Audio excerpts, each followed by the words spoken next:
And on that day, the world went up in flames.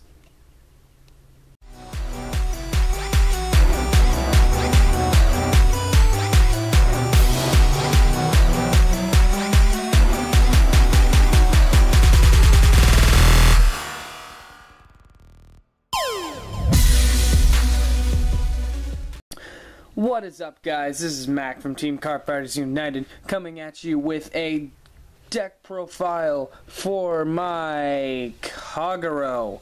The Legend deck came out last Friday, and I decided I'd pick it up, and I put a bunch of cards that I had been setting aside for it into the deck, and it is completely done as of right now. When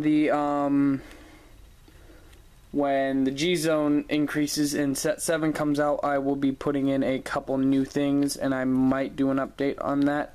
I might just put it in the comments, not sure yet. But without further ado, let's just get into this deck profile. So my starter is Lizard Hero Undu. His effect is G-Break 1, Counterblast 1, and put this unit into your soul. Search your deck for up to 1 card with Overlord in its card name, reveal it to your opponent, put it into your hand, and shuffle your deck. So this is a freebie way to get any Overlord into your hand, and that is extremely viable with Overlords. So, by the way, sorry if my voice sounds kind of raspy. I've been a little sick lately. Alright, next I run for, oops, that's not, for Dragonic Overlord the Legend. His skill, hang on, let me see if I can focus this a little. There it goes. Okay, his skill is Act Vanguard, once per turn, G-Break 2, Counterblast 1, and choose a grade 3 or greater Flame Dragon from your hand and discard it. Until the end of turn, this unit gets 15,000 power, grade +1, drive +1, and an auto Vanguard ability. Once per turn, choose 3 cards from your hand and discard them. At the end of the battle that this unit attacked a rearguard, you may pay the cost. If you do, stand this unit. Also, his second skill is Counterblast 1 and Soul Blast 1, and when he's placed on Vanguard, check the top 5 for a Flame Dragon, add it to your hand, and then shuffle. So, he is the main boss of this deck. He combos off of Nehalem, Berserk Lord, and he's an Overlord. And his skill is not bad, but there's a card in here that I prefer the skill better of. So, anyway, for the Legend. Next up is 2 of my favorite card, Dragonic Overlord, the trial deck version. If you don't know this skill, then you haven't watched the anime. I'll go ahead and show it on here anyway, but I'm not gonna say what it is. You know what it is. I'll just say the one thing I'll say about him is the fact that Conroe makes it so that essentially you can have that thing on the rear guard and swing with its effect for free. God.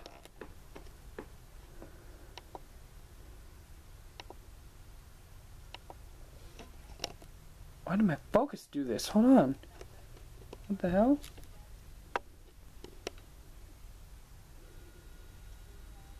There we go. Okay. Sorry about that. Anyway. Next 2 cards. Dragonic Overlord, the Break Ride. This card is fantastic. Its effect is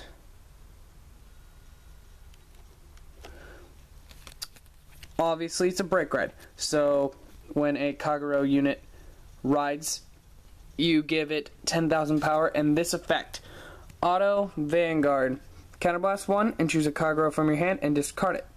At the end of the battle that this unit attacked a rear guard, you may pay the cost. If you do, stand this unit. Can't be used for the rest of the turn. So, what I like to do is use this, use Dragonic Overlord the Break Ride on top of Legend, and then get more hand advantage from using Legend rather than swinging with Legend and then dropping your whole first triple drive to get a new triple drive.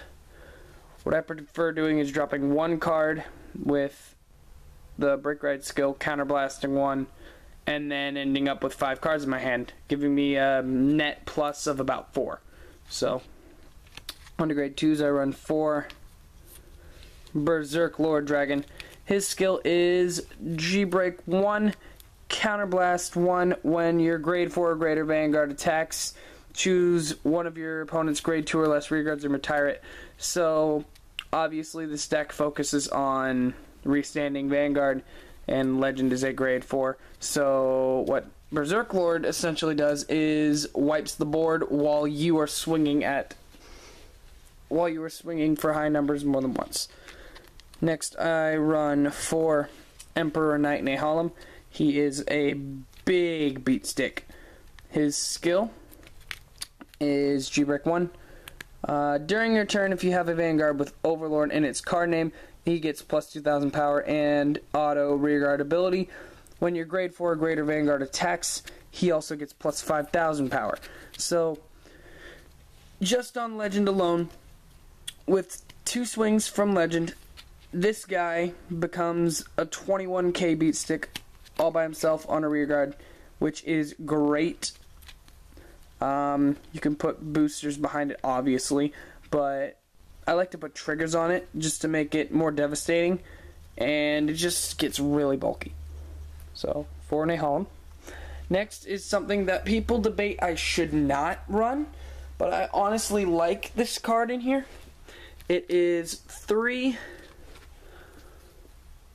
Armor of the Flame Dragon Bar. His skill is G-Break 1. Choose a grade 3 or greater Flame Dragon from your drop zone and put it on the bottom of the deck, and then when he intercepts, gains an extra 10k shield. So, 15k intercept. The cost isn't really a cost, it's a benefit, and that's really all I have to say about it. It's a decent card. Okay, let's go on to grade 1s. First grade 1 I run is the strongest grade 1 in the deck and one of the most important cards in the deck. Lizard General Conroe. His effect, first of all, none of these effects are generation breaks, so if I were to go grab an original Overlord trial that can splash these in, I could use them, which is great.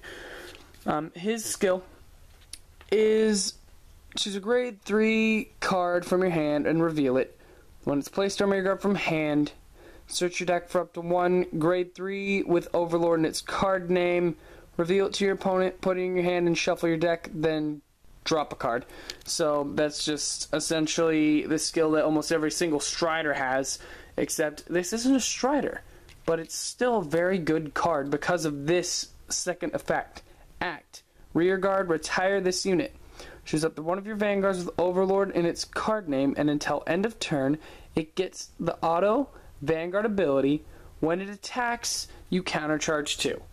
So that is a really, really good skill here. You know what? I'm going to clean these up because it's not going to fit if I don't. That is a really good skill because of how much this deck counterblasts. Next, I run 1 Perfect Guard. I feel that bar is enough defense in this deck to where you don't need to run a lot of Perfect Guards. So I actually only run 1.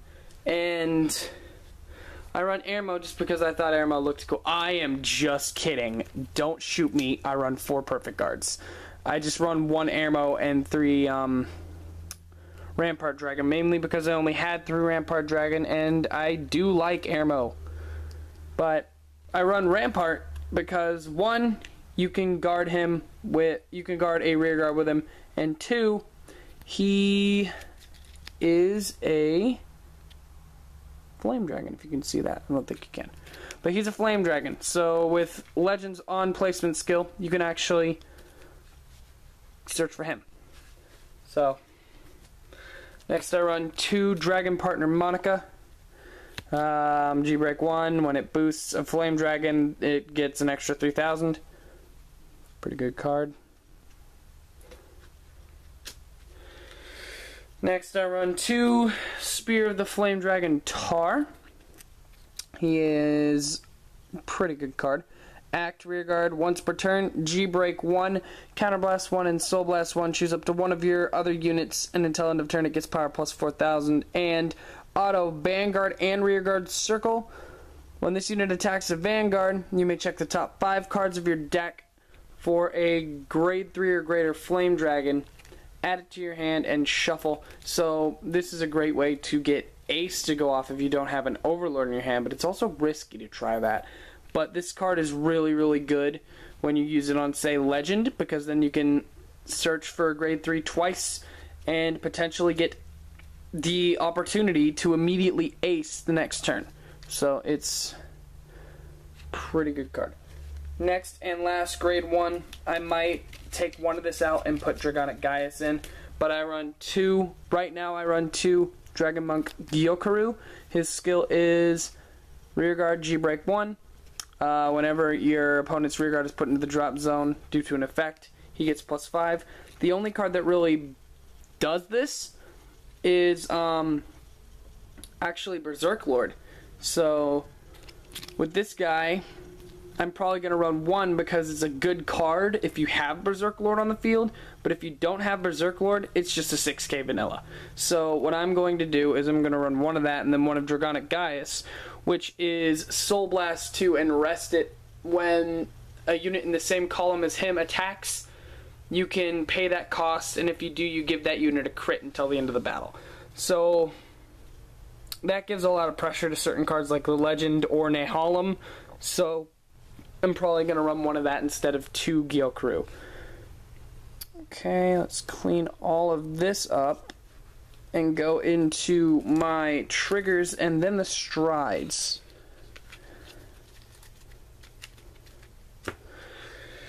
So for triggers, obviously I run 4 heals, essential. Then I run 10 crits. Sorry, it's really bright over here. 10 crits, 2 of them being Tar because Tar is awesome, and 2 Gatling Claw Dragon because Gatling Claw is a really good snipe for starters in the early game. It's really the only reason I'm running it. If we didn't have a skill like Gatling Claw, I'd probably run 12 crit in this deck. So there we go. Now onto my strides. This is going to be very different once the G zone is extended, but until then my G zone looks like this. 2 Vortex Desire. When he attacks, you choose any card in your G zone, turn it face up, and then if he hits, you retire a grade 2 or less for every card on your Vanguard that's a Flame Dragon, which includes your Heart. So if you have him on any of your Overlords and you hit, you can retire 2 grade 2 or less, which is nice. So it usually doesn't hit. It's mainly there to get you G-Break 2 instantly so you can use Legend next turn. But if it does hit, it's always nice. So do that. Next, right now I run 4 of this. I'm probably going to drop it down to 2 to give myself more space when the 8 card G-Zone comes out. But I run 4 Novell right now. His effect is Counterblast 1 and flip a copy of him over. When he attacks, your opponent can't nullify it, but they can guard with 0s and 2s. But the second skill is a continuous effect that during your turn, if the number of cards your opponent has in their damage zone is 5 or more, then all trigger effects are nullified. Not just against him, the whole turn. So if you've got a big bulky Nehalem on the rear guard, and you swing with this and they manage to guard it, and then they can't guard that Nehalem and they 6 damage heal, you still win the game. So pretty devastating. But I'm probably only going to run 2 in the end. And then 2 ace, I might go to 4, I might not. The cost is kind of hard to pull off in this deck. While it's easy to search out your Overlords, I just don't find it as useful. It's never really won me any games, believe it or not. So I might just keep it at 2 and run a bunch of 2-ofs in my stride zone when the 16 becomes a thing. but Ace is still definitely going to be in there at least 2 regardless. His skill is Counterblast 2, and choose a copy of himself and flip it over. And if you have 2 or more in your G zone face up, he gets Drive -1 and the ability Auto Vanguard once per turn. If you can discard a card from your hand and then choose a Overlord in your hand and discard that as well, and then restand him, and he gains 5,000 power. So that's my Kagero deck. When the G zone is extended, I'm going to be putting in 1 or 2 of the Cryomental Dismal, because I do run Bar in here, so whenever I face Dimension Police, I can just guard with a 30k shield that Dimension Police cannot break, which is nice. I will probably run 1 copy of Screw also, and then the Kagero G Guardian, unless set 7 comes out with a really good Kagero G Guardian, in which case I'll probably run 1 Screw, 1 Dismal, and then 2 of the good G Guardian. Also, I'm probably going to run a couple copies of Defeat Flare Dragon, which is a Stride that's coming out in set 7 that's confirmed to be Overlord support. That's all we know about it so far. It's probably going to be good. I'm not banking on it, but I will probably run 2 regardless just because I have the space for it. And I'll probably just run a 14-card Stride Zone. So that is it for this deck profile. I hope you guys enjoyed. This has been Mack from Team Card Fighters United. And remember, meta is disgusting.